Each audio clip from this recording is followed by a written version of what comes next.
Oh, Ben Raven's dog is already making their presence known. Hasn't made a sound for the 10 minutes we talk backstage. The second you hit record, she starts boofing. I love it. But yeah, it's a new era for my content. Obviously, first of all, shout out to Kurt for getting a big boy job with the Belugas in Buffalo. I'm proud of him. But yeah, new era, new show name, new colors and everything, but a lot of the same faces. Ben Raven is running off to do something with that dog, so I'm going to carry us until he gets back. But yeah, thank you to everybody for joining. It's the first episode of the newly branded Pump Fake. So I'm glad to have you all in. Ben Raven's back. The era. Yeah, no, that's a hell of a start to the era. Just open the door and send her downstairs. Go. I love it. But no, it's good to see you, buddy. It's been a little bit. How you doing? Man, it's good. It's the off season, which is always nice. It's a little more chill, time to myself. My goodness, are you? My goodness, this is upsetting. No, my girlfriend's been gone for a week, so it's just been me and this puppy. So it's like, here, I'm just gonna shut the door. That's fine. Yeah, you do what you got to do. My dog is the polar opposite. I've heard him bark maybe 20 times since I've owned him. So my dog just doesn't bark.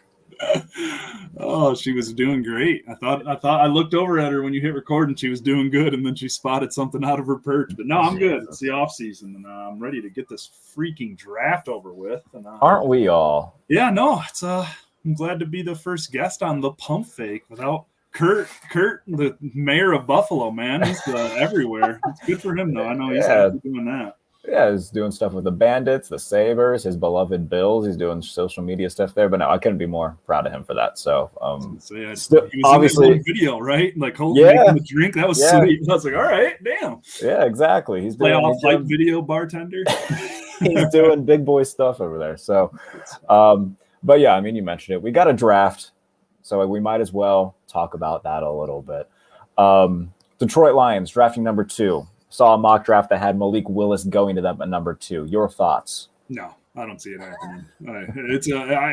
I don't get aggressive with the outside people that send that pick, or because it's easy to see why they would make that pick from the outside looking in. I mean, you look at Jared Goff. It's obviously not the cornerstone type of quarterback he might get you to the playoffs, but it's not going to go much further than that. I mean, we know what that ceiling is. We've seen it. We saw it in Detroit last year. So I understand why the pick gets sent. It's just, man, I wouldn't, with those 3 edge rushers at the top, get one of those guys. I mean, even whatever Trayvon Walker is, he's in that mix too. Whatever one of those 3 guys at number 2 is the pick for me. I mean, Hamilton's in the discussion, but one of those edge guys, one of those defensive line guys, that's who I would go with. I mean, Willis he's got some potential, but I mean, it's hard for me to say this, and I'll just out myself. Desmond Ritter's my QB1 in this draft. I mean, Willis is my QB2. I mean, the risks are out of control, I think, and it's just.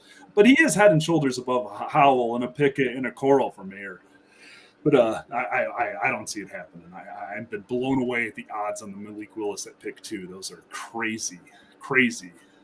In terms of, I'm a Steelers guy. It's the worst kept secret in the league that Mike Tomlin loves him some Malik Willis. Yeah. And in terms of a trade up, I don't think that they would trade the 2. I don't think that Detroit would trade down that far. I think I've seen a couple mocks where they have Pittsburgh just giving up the mother load to move up all the way to number 2 with the Lions. I couldn't see them moving down to 20 though. The only, and I think it was a guy for the Pride of Detroit site, he was tweeting some out, and it would have to be something like 20 and 52 and like Fitzpatrick to be like, here's an elite starter or a near elite starter who's got some youth to him. Contract is moderately friendly for what he is. Like, it would have to be something like that. I mean, Detroit would have to get a starter, a first-round pick, and a second-round pick. And, it wouldn't be out of the question 20-2 to even ask for next year's first-round pick or second-round pick, too. It would take the haul, but, I mean, I think Detroit would do it more likely than – Oh, absolutely, yeah. Like, I think this is – I like this draft, but I hate this draft being inside the top 5. Right. Just because I think I look at the Jets and the Giants and the Eagles, and those are the 3 teams I'm like, they got a chance to build something special here with those multiple picks, less than 20. But, I mean, a trade from Pittsburgh like that, it would have to be starter, first-round pick, at least 2 second-round picks, that magnitude of a deal. If the Steelers like that, you know what I'm saying? Like it would have to be a ouch. The Steelers are losing the cornerstone guy, like for sure. If the Steelers gave up Minkah Fitzpatrick in a deal to move up to number 2, I live 2 streets above the street in which their practice facility is on, and I would march down to the complex and I would lead a protest on whatever was going on in the mind of Kevin Colbert if that were something to take place. So help me God.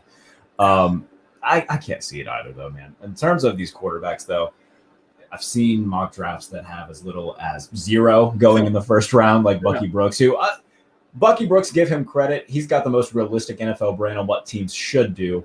In terms of what they will do, though, you know, Malik Willis is absolutely going. I think that, you know, we'll see the likes of Kenny Pickett also go in the first round, although I'm not a Pickett guy. How many do you think go in the first round? I think we'll get 3. I think it's going to be Ritter, Willis, and Howell. I'm higher on Howell than most. I got him over the other 2. I think those 3 are first-round picks. You know, I think Willis is going to push top 10 just because there's quarterback-needy teams on the board, and the hype train has been rolling pretty hard for 2 months now. But I think Ritter and Howell are like ready to go day 1 too. I would lock 3 in. I wouldn't go more than that though. I don't think Pickett and the Ole Miss quarterback will go day 1. I think those are pretty soundly round 2 guys right there. So I'll stick 3. I put money on 3. Put money on 3. Duly noted. All right, so let's talk about the guys who are already Detroit Lions because, you know, they made a few moves this offseason. Nothing, you know, extraordinary. Nothing that's gonna, you know, make fans' eyes pop or anything. But, you know, down the stretch, at least Jared Goff seemed to finally find some sort of rhythm. You know, we've talked about this before. He's undoubtedly going to be at least starting week 1. I mean, he's got a $23 million cap hit or something of that sort. So in terms of what they've got right now, what would you expect them to do overall in the draft? Maybe maybe a sneaky free agent. What are the spots they need to keep building at the most? I think right now the top need is safety. They really need a safety. They need a playmaker, and they still need playmakers on both sides of the ball. But the offensive line is set. They need a little depth at tight end, but you don't got to worry about that until you can get a guy later on. The offensive line is set. The depth of the offensive line is set. The running back room is. I can't get a read on the running back room. Swift, very injury prone, very electric, getting better every time he's on the field. Jamal Williams kind of faded down the stretch. He's got another year. They had some young guys there. They still need – I like what they did. I mean, keeping Raymond, keeping Reynolds, adding DJ Shark from Jacksonville. I mean, that was the big move that they made was adding DJ from Jacksonville. It was only a 1-year deal, though, so they still need a wide receiver. I still would take a receiver at 32 or 34 if I were them. You just need something on the books to pair with St. Brown. You cannot waste St. Brown's growth and potential. I mean, you need to get the most out of that right now because he showed something special down the stretch. And, I mean, their offense is closer. It's closer to being solid, a lot closer than they get credit for. I mean, and it just depends on what Jared Goff shows up. I mean, if it's second half season Jared Goff, then they might be second place in that crappy NFC North next season. I mean, Minnesota is probably going to – it's not as bleak as it was looking like 2 months ago when it looked like Rodgers was gone, Cousins might be gone, new regimes in 2 of the 4 cities and stuff like that. But, I mean, it's still – there's still a ripe opportunity here to climb the ranks in the North. I'm not saying they're going to unplant the Packers anytime soon as long as 12's there, but, I mean, the offense is closer than it gets credit for, and the defense is a playmaker or 2 away from – I mean, Aaron Glenn he was making lemonade out of dry lemons last year, so I want to see that guy with an actual roster. Yeah, I mean, there was a point this offseason where we thought that the quarterbacks in the NFC North were going to be Kellen Mond, Jordan Love, Justin Fields, and Jared Goff, and that's as bleak as it gets for a division going forward. No offense to any of those 4 guys. Minnesota is an interesting team, though. They add Zadarius Smith after he backs out of the deal with Baltimore. They get him from the rival Packers.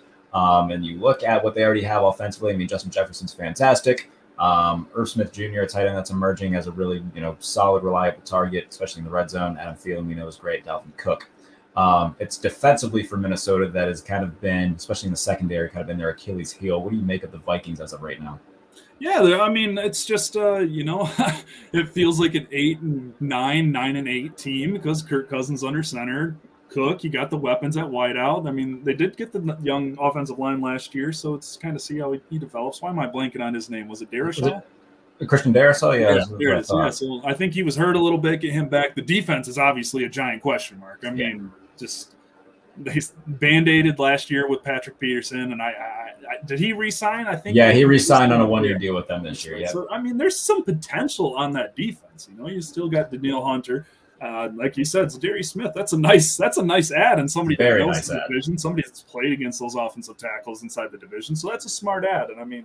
The Vikings still feel like the Vikings. This feels like the 2018 Vikings. It just feels like a little lesser version of those solid playoff teams. So I mean, 500 pushing 500. You know what you're going to get out of Kirk Cousins. He's got Jefferson and Adam T out there. I mean, there's some, and that's right. They took that wideout out of Iowa last year. They started getting KJ Osborne rolling. I mean, this team's got some offensive threats. So I mean, I didn't mean to sound so down on them, but I just think that defense has got some holes on it. Especially if Detroit's offense can take a couple steps forward, there's no reason they can't compete with that team. What do you make of the Bears right now? I mean, obviously they clean house, they get rid of Nagy and Pace, they get a different Matt and a different Ryan at those respective positions at quarterback with Eberflus and Poles. Justin Fields showed some promise as well. Yeah. Wasn't given much to work with. Still doesn't really have a whole hell of a lot to work with offensively. They trade away Khalil Mack, which I think for the Bears is probably the best thing that they could do at that point. He was injured more than he wasn't really showing up the way he did right after the trade with the Raiders. What do you make of the Bears right now? What do you think that they can be? Yeah, they needed some picks. I mean, they really needed some picks. So I was down with the Mac trade too. You know, I mean, find somebody to take that on, get some picks. I mean, it's pretty rough for them this year. I think they're, looking at it right now, 39, 48, and 71. That's a tough situation for a really crappy roster. Yeah, with a young quarterback going into his second year. I mean, they don't have Allen Robinson anymore. I know they got the Mooney kid. I think they signed that St. Brown from Green Bay, too. That's a sneaky little quiet signing. They got that young tight end out of Notre Dame a couple years ago, but that offensive line. Cole Kmet, Kristen's favorite human being.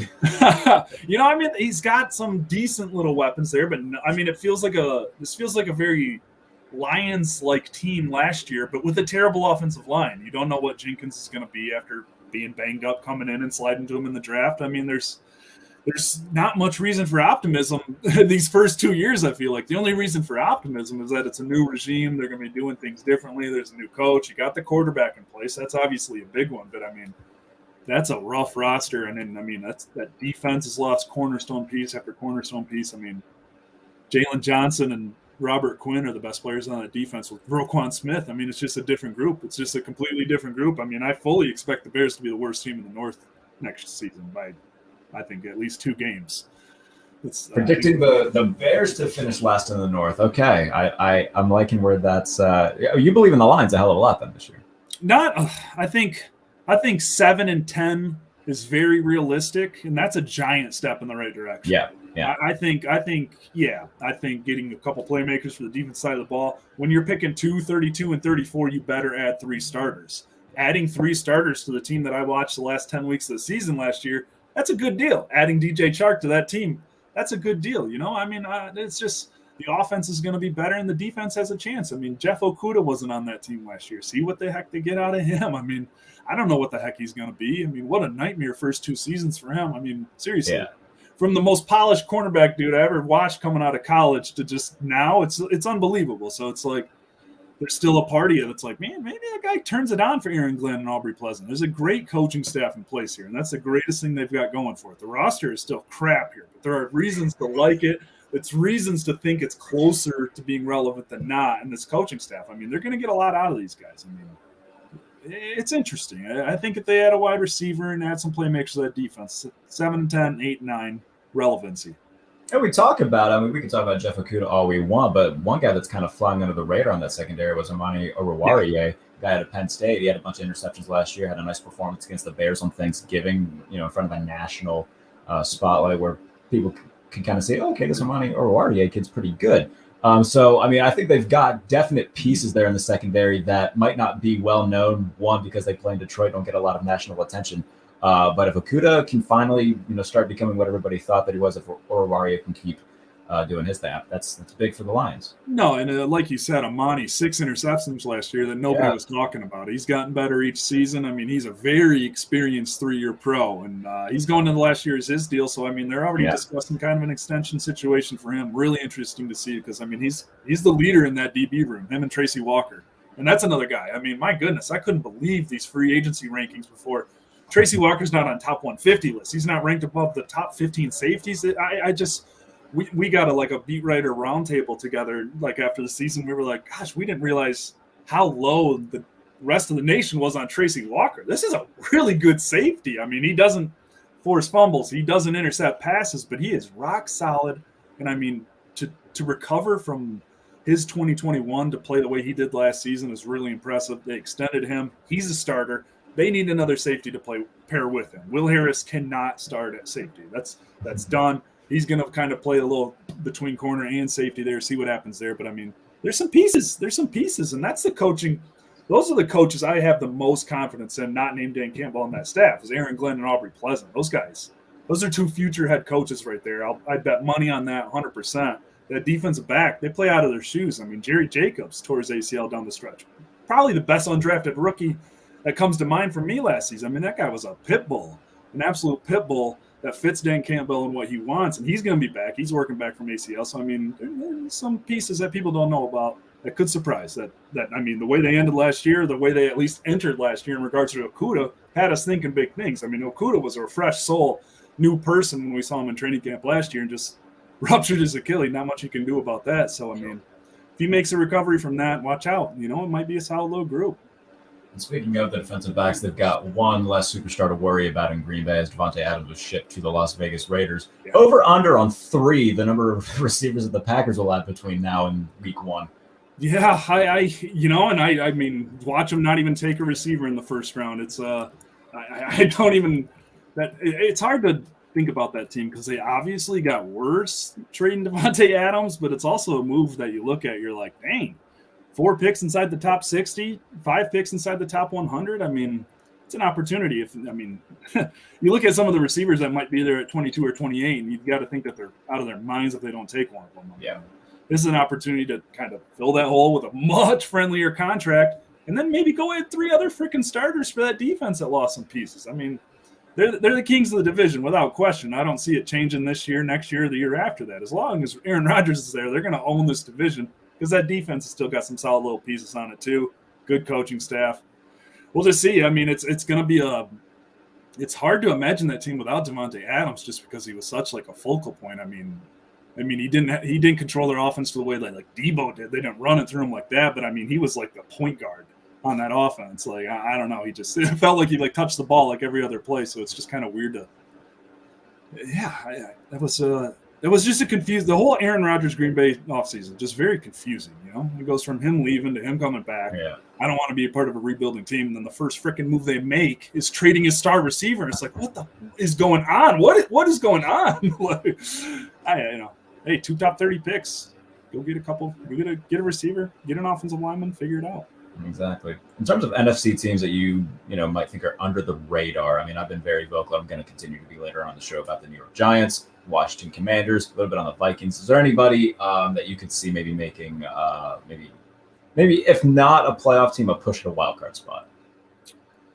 Oh, that's a good question. Like I said, the Eagles feel like they're in an opportunity to add some starters and really take a step forward there. I like the Commanders too. I think, it's hard to. I don't think they're going to go crazy with Wentz under, but I think Wentz is a lot better in the situation they had last year, and that's a defense that's just got. That Washington defense is kind of scary. What you look at on paper there, and if those guys can stay on the field, take the steps forward that they should. I mean, even if you're like. Being the most conservative in your estimations for these guys' development, it's like, holy crap, they got some studs on defense. They got Terry out wide. There's no reason Washington shouldn't push Dallas in the NFC East. But under the radar, I mean, gosh, the Lions at 7-10 or 8-9, that would probably be the darkest of dark horses that I would go with. I'm just going to put it out there. I'm not sipping the Kool-Aid crazy or anything. I just see this team fighting for 500, fighting for 7 wins, fighting for 8 wins, and that would be pretty surprising. But elsewhere, yeah, the Panthers, I don't see what's going on. I mean, I like that core on that defense too. That's the only other team that's coming to mind, and I know that's kind of hard to imagine right now with this nightmarish year they've had there, but it's just like I still like the pieces Carolina has on that defense, and Christian McCaffrey maybe figure something out at quarterback. They got a top pick in the draft. They've got ammo to trade if they want to. Who knows? I would say, yeah, I'd go Carolina, Philadelphia, Detroit. In that order. We can. I mean, I'm high on Carolina too, but then they're going to do something stupid like draft Kenny Pickett in the top 10, and then we're Exactly, going and to he's go going down to the drain. freaking start, and then Darnold will Yeah. be starting by week 10. Yes. Will be fired, Yes. and they'll be starting over all over again.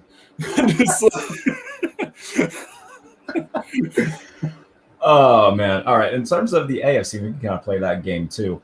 You mentioned the Jets. You know, Zach Wilson protected the ball a lot better in the final month of the season. Didn't throw an interception, I believe, in his final 4 starts. So that's promising for a team. You know, under Robert Saleh, Joe Douglas, they've been making moves themselves. Is there anybody in the AFC that jumps out and says, "Okay, this team could be better this year"? The Colts are going to be 2 games better with Matt Ryan starting for them. I mean, seriously, I still love that Colts roster. I know it's changed a little bit over the last year or so, but just I think the Colts are going to be much improved, and I know that's a solid team to begin with. The Colts, like you said, the Jets, 2 top 10 picks, a rookie quarterback. You expect growth out of him in year 2. Denver is going to be a lot better. The Chargers, I mean, that's a tough. I mean, the AFC West. It's like if the Chargers don't do something this year, I mean, this is the 3rd year in a row that everybody's been like, okay, the Chargers might be really good this year. Here's The the last thing, though. 2, they've just crapped the this bed. is classic Chargers luck, though. Yeah. They're lined up for like a run of greatness here, but the AFC West is legit filled with 4 potential playoff teams. Like the Raiders are probably I would actually even have in year 1, I would have the Raiders over the Broncos in year 1. The Broncos got to whatever. The Broncos are going to be a good freaking team, though, is all I'm saying. It's just that's going to be the Chargers got to do something, but it's just like that classic luck land the most loaded division in recent memory. Like this isn't going to be no 8-8, 8-8, 8-8 division. These are heavy hitters. These are heavy hitters. I mean, the Raiders had Devontae Adams. I mean, that's geez. And Chandler Jones. I mean, they signed Chandler Jones and they extend Max Crosby too. So I mean, they've got their own little pass rushing duo. Throwing Adams, like my God, Hunter's going to have like 195 targets. Like it's going to be that's 195 targets and like 150 catches because people are going to wonder how they're going to stop him and Adams. Goodness gracious. Derek Carr is 80% of the quarterback he was last year. The Raiders are a threat. Like, yes. I would say, Who did I say? The Colts and the Jets. It's like the only team. And the Colts are solid. I just think Matt Ryan, they're going to take a step forward. It's short term, but they're going to take a step forward. This brings me back to something that Dan Campbell said, saying that you don't necessarily need an elite quarterback to have sustained success. Maybe not in the NFC per se, because in terms of the teams in the NFC right now that you're worried about, I mean, it's Tampa Bay, maybe still Green Bay because Aaron Rodgers is there, and the Rams. Those are like the 3 teams. Outside of that, I mean, you can be a 49ers and have a perfectly built roster and get to 2 NFC championship games and a Super Bowl with Jimmy Garoppolo. In the AFC, you're going up against 4 studs in the AFC West: Joe Burrow, Deshaun Watson, Lamar Jackson, and now you look at Matt Ryan still there. I mean, that's Josh Allen. Like, that's the thing. I just grazed over Josh Allen because there's so many of them in there. Like, there's probably 9 quarterbacks in the A. Like, it's got to be one of those guys, and if you don't have one of them, you're kind of boned. And that's what we've been talking about with the Lions. Like, the offense feels closer than it is, but it's like you can't watch those teams in the playoffs and not think, you got to have one of those guys. You got to have one of those guys that can pull a rabbit out of his ass, like in 31 seconds. Like that Bills, watching that Bills-Chiefs game, it's like, the Lions are closer than it might be next year, but they still have Jared Goff under center, and Jared Goff still can't do those things. He's not even going to try to do those things, and that's the main problem with it. Like there's just such a cap to where they are right now, and it's because of that position. Like you just said, I mean, you can't get in the playoffs and go toe-to-toe with those guys by pounding the ball and playing sound. It's just like, you got to have more. Would you be okay if Desmond Ritter's available at 32 and the Lions take him? Yeah, because I think this is the year to not think about, if you want your guy, get him at 2 instead of 32. I mean, I think get one of those, Walker, Hutch, Kayvon at number 2. And then if the board freaking falls to you at 32, don't question it. Just take it. If you like a guy, if you like a quarterback, take him. Because guess what? He still gets that 5th-year option at 32. And I understand 32. Not everyone's Lamar Jackson. There's like literally one example of pick 32 or pick 30. And I mean, Aaron Rodgers was down there, but I mean, the last pick of the first round, like, it's just such an interesting discussion. But I think this is the year you kind of throw that out the window because these quarterbacks could fall. And if it's Ritter at 32, it's like, God dang, just for him or Willis. Not, I want to make that clear. I wouldn't take any of the other quarterbacks in the first round. If Willis, by the grace of God, fell to 32, take him. If Ritter falls to 32, take him. That's my stance on the matter. Everybody else, treat them like every other quarterbacks. Willis and Ritter are the two guys that I think could be special out of this class. All right, before we go, Kurt's no longer here to stop us from talking about wrestling.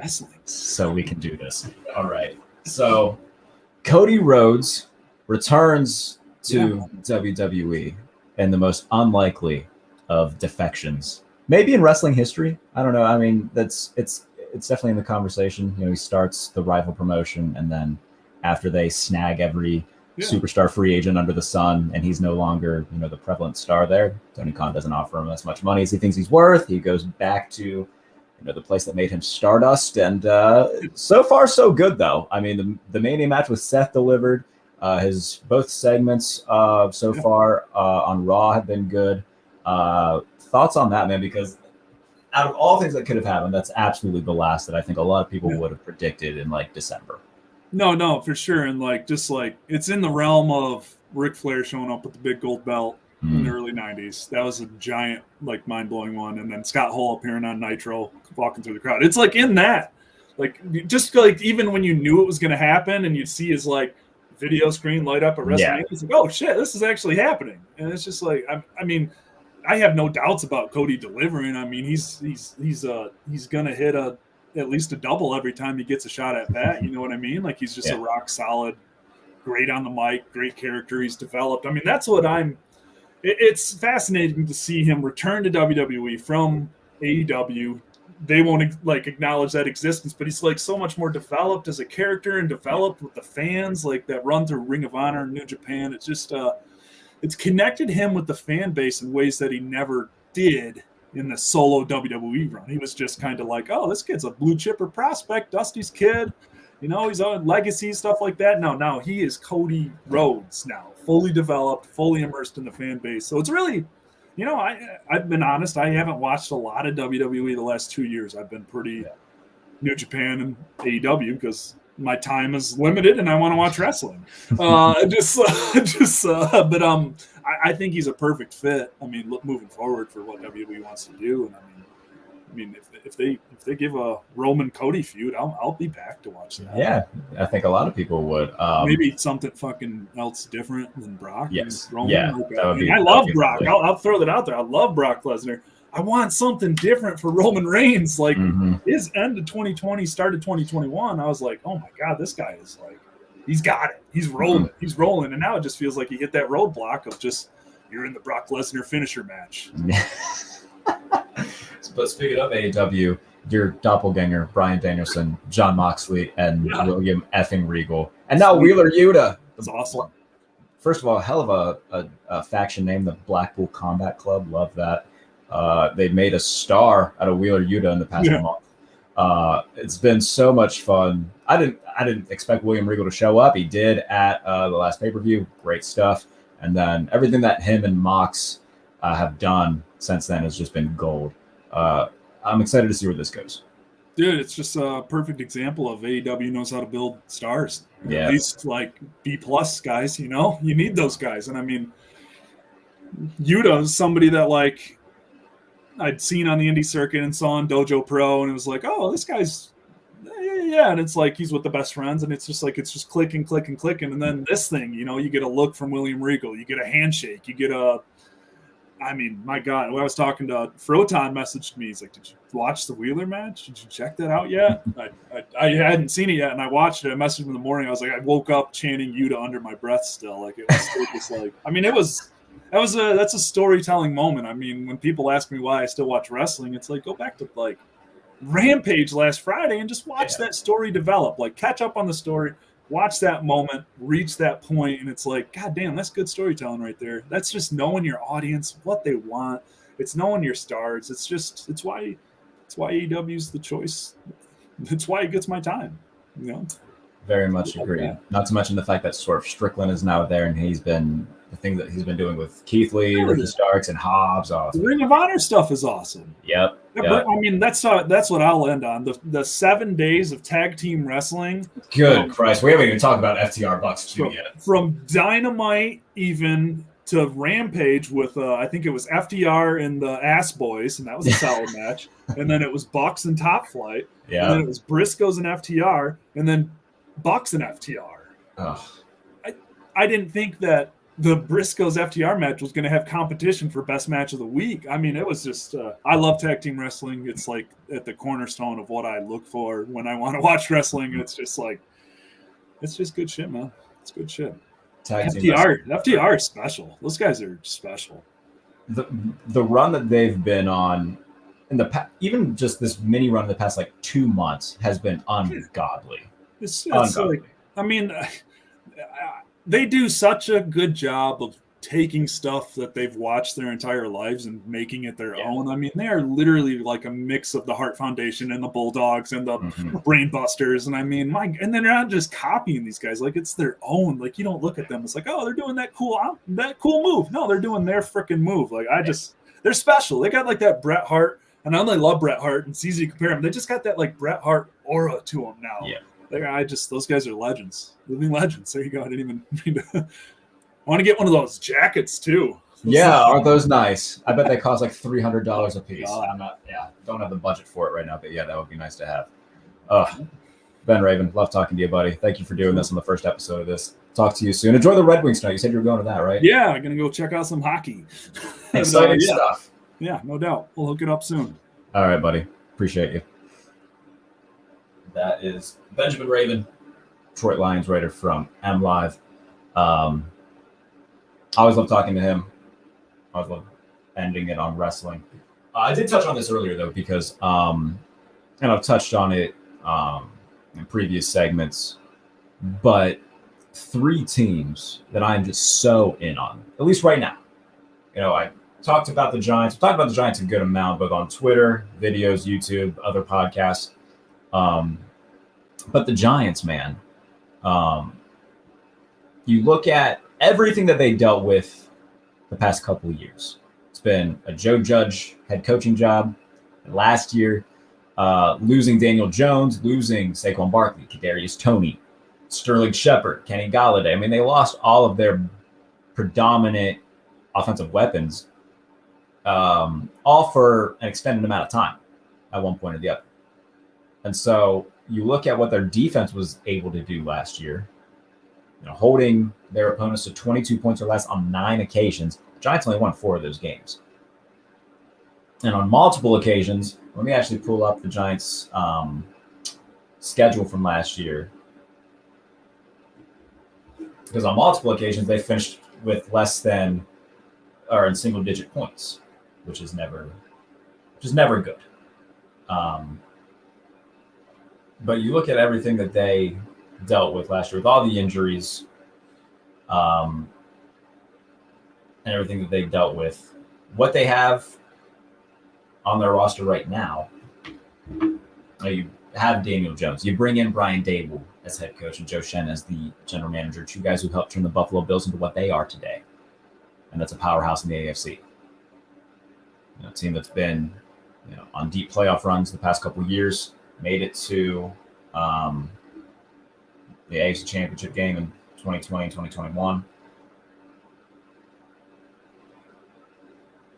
But you look at what the Giants dealt with last year. So let's count up how many times they finished with less than 14 points. Week 1, they score 13 and lose to the Broncos. 14 or less points. Week 3, they score 14 and lose to the Falcons. Week 6, score 11. Week 7, score 3. Week 11, score 10. Week 12, score 13, but win against the Eagles. Week 13, score 9. Week 15, score 6. Week 16, score 10. Week 17, score 3. Week 18, score 7. 11 times they finished with less than 14 points. That is unacceptable. Unacceptable stuff from the Giants. 11 times, less than 2 touchdowns. That is brutal. Now, throw into the fact that their defense, for the most part, didn't allow a lot of points. Like I said, 9 times they allowed 22 or fewer points.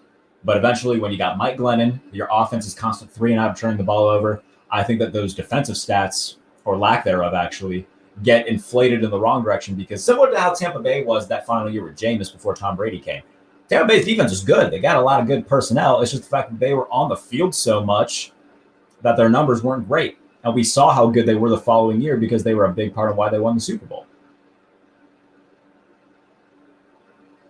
So you bring in Brian Dable, add Wink Martindale to a coaching staff, which is one of the maybe the best assistant coaching hire of the offseason.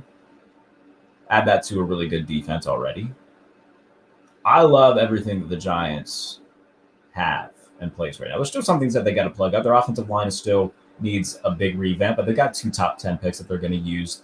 At least one of them on offensive linemen. Should probably use both.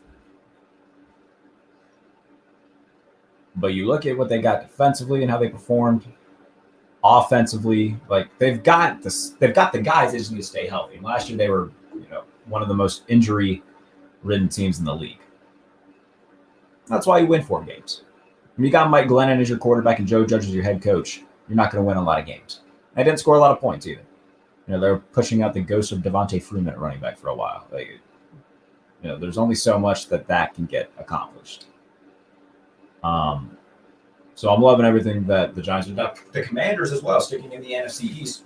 The Commanders, the first half of the year, their defense was bad. They picked it up in the second half, and they went 7-10. They were in a playoff race till around week 15 or 16.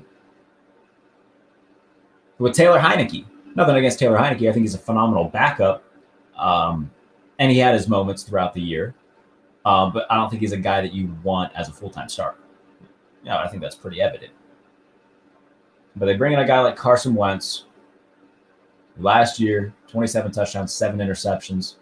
Much closer to being, the 14th or 15th best quarterback in the league than the 30th, like everybody wants you to believe. Carson Wentz is fine. He's not elite. A lot of that went away when he tore his ACL. But even then, after that year, he dragged a lifeless carcass of an Eagles team to a 9-7 record and to the playoffs. And then what happened? He got hurt in the playoffs again from that Jadeveon Clowney hit. And then he has one bad year, and they ship him out of town. Then last year he has a solid year. That offense ran through Jonathan Taylor. That's fair to say. Carson Wentz is fine. 27 touchdowns, 7 picks. Again, they didn't really rely on him, but when they needed him to make big plays, he came through. Christmas Day against Arizona played fantastic. Big reason why they won that game. Even in games like against the Titans, they were up big. But that's Carson Wentz's fault that they lost, right? Not the defense's fault for letting Tennessee come back, having the game go into overtime. Game against Baltimore, they were up really big. Carson Wentz threw for over 400 yards that game. Didn't throw an interception. That's probably his best passing performance as a pro. But because Indianapolis's defense couldn't get the job done, that goes largely ignored. He played phenomenal that game. Game against Tampa Bay, he had them in position to almost pull off a comeback win. They were in that to the very end, came down to the last play. Game against the Rams, game that they probably should have won. Carson Wentz had them in a lot of games. Everybody's going to point to Week 18 against Jacksonville. He didn't play well against Jacksonville. Therefore, he's not a good quarterback. You know who else didn't play good against Jacksonville? Josh Allen. Justin Herbert played horribly against the Texans. I think that they're both good quarterbacks. Now, again, I'm not saying Carson Wentz is on that level anymore, but he's a hell of a lot closer to being, the 14th best quarterback in the league than he's the 30th.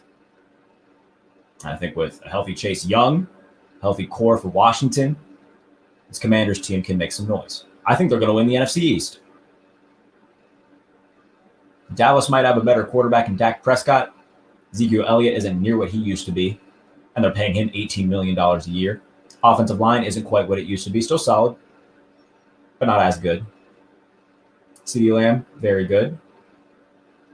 Got Michael Gallup and James Washington now. Trading away Amari Cooper, the weapons aren't what they used to be. And defensively, they are very boom or bust.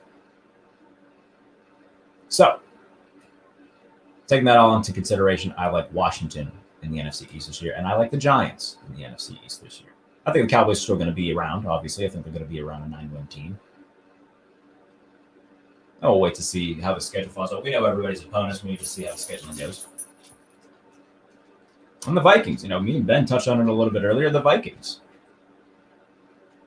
They need to figure out their secondary situation, which they can do in the draft. I think they're going to use their first-round pick on a corner.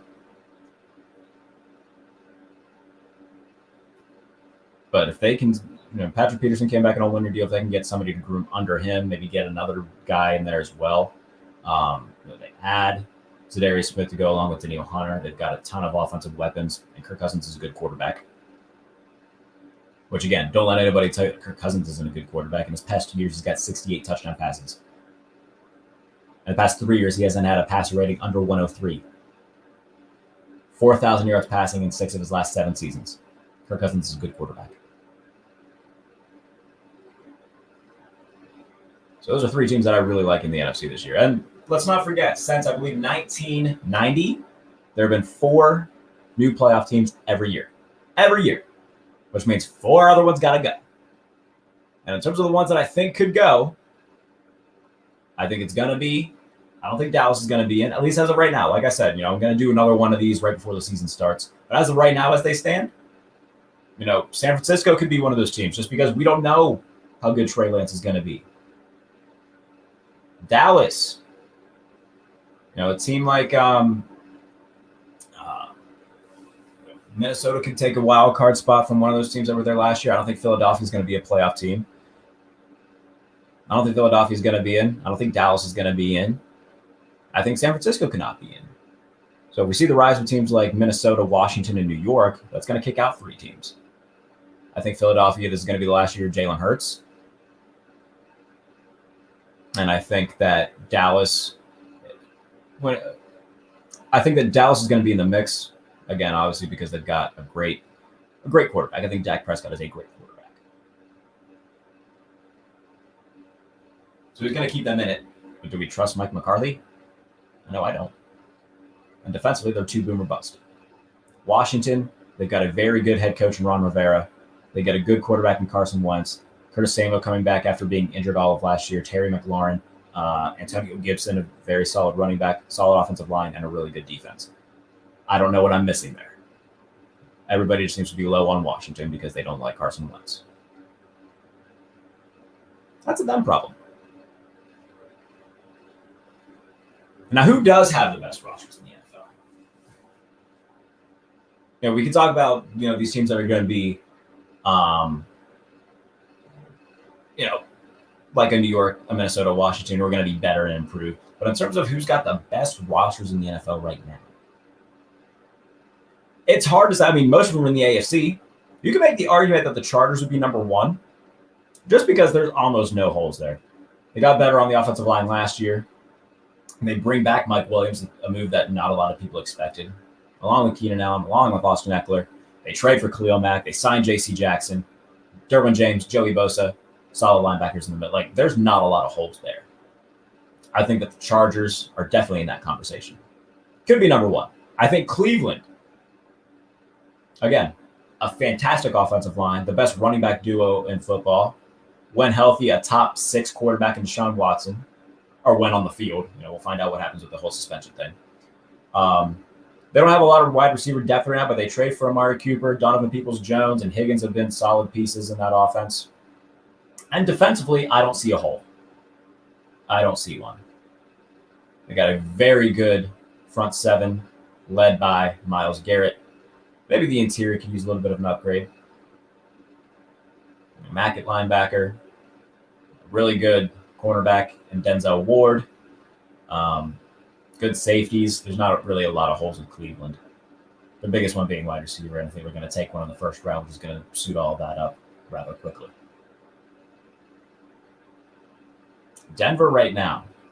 Denver is very well built. They get a superstar quarterback, which is really what they needed. So Denver doesn't have many holes. They've got maybe the best receiver trio, quietly. I think Cincinnati probably has the best, but Denver has a quiet top 5 candidate there. with Sutton, Judy, and Hamler. And obviously, the Rams are a little bit top heavy right now. Stafford's fantastic. They don't really have a running back. I mean, they were kind of running back by committee for most of the year last year after Akers went down. Cam Akers is solid running back. He'll be back. Allen Robinson, Cooper Kupp. That's fantastic. Van Jefferson is emerging as a really good number 3. We'll see if they bring back Odell. They do lose Von Miller, but they bring in Bobby Wagner to go along with Jalen Ramsey and Aaron Donald. Like, in terms of superstars, that is a star-studded team. Now we look at Cincinnati, the team that they beat in the Super Bowl. They got a great quarterback, a really good running back in Joe Mixon, Jamar Chase, Tyler Boyd, T. Higgins. They lose C.J. Uzomah, but they bring in Hayden Hurst. I think that's a really good. If anything, that move was lateral. I think that Hayden Hurst at his best is probably a little bit better than C.J. Uzomah, which didn't get a lot of attention from being in Atlanta. Hayden Hurst is good. Defensively, like the things that they did defensively last year, Trey Hendrickson, bringing in Trey Hendrickson, Mike Hilton from Pittsburgh, Jesse Bates, who everybody in Cincinnati wants to see get an extension. It's going to be hard to keep both him and Von Bell, and I don't think they're going to be able to do it. But both of them are very good. Cornerback is something that they need to add. I mean, I know that Eli Apple's become a lot of a meme, but in terms of being like a solid cornerback number 2, he's a solid one. He's not great. He's not as bad as people make him out to be. The Rams are very good. The Bengals are very good. Like, there's so many. The Bills. We haven't even talked about the Bills. I skipped over Josh Allen and that whole little soliloquy about quarterbacks. I can't disrespect the Bills again. Josh Allen is fantastic. They let go of Cole Beasley, but then I think that they upgrade with Jamison Crowder, a guy who's younger and I think better when healthy in terms of being a pure slot receiver. You could say that was a lateral move at the very least. He's injured most of the year last year with the Jets, but adding him to a unit with Stephon Diggs, Gabriel Davis, Isaiah McKenzie, Dawson Knox at tight end. What an emergence Dawson Knox has had in the past 3 years. If I'm not mistaken, he was the one that lateraled that ball in the playoff game against Houston. I'm pretty sure I'm right. It could have been the other tight end, whose name is escaping me. You'll have to let me know about that. But the Bills, adding Von Miller, getting Tre'Davious White back, Dane Jackson, a guy that they're high on. They lose Levi Wallace to Pittsburgh. They can still be in the market for signing a veteran cornerback like a Joe Hayden. Ed Oliver in the middle, Tremaine Edmonds, the best safety duo in the league, and Micah Hyde and Jordan Poyer. I think in terms of the best rosters, the top 3 right now would be Chargers, Bills, and Browns. Overall rosters, the Rams would be number 4. Just because the Rams don't have as much depth. But the Rams are still very, very good. And then at 5, I mean, you can throw Denver in that conversation. I think Cincinnati's probably the best one there.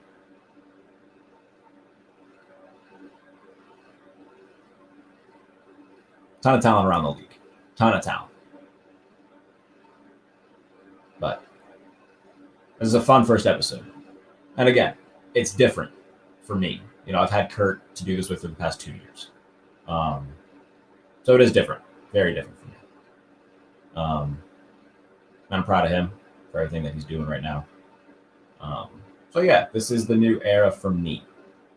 There'll still be the things that you guys have watched for over the past couple of years. Trivia Bowl is still a thing.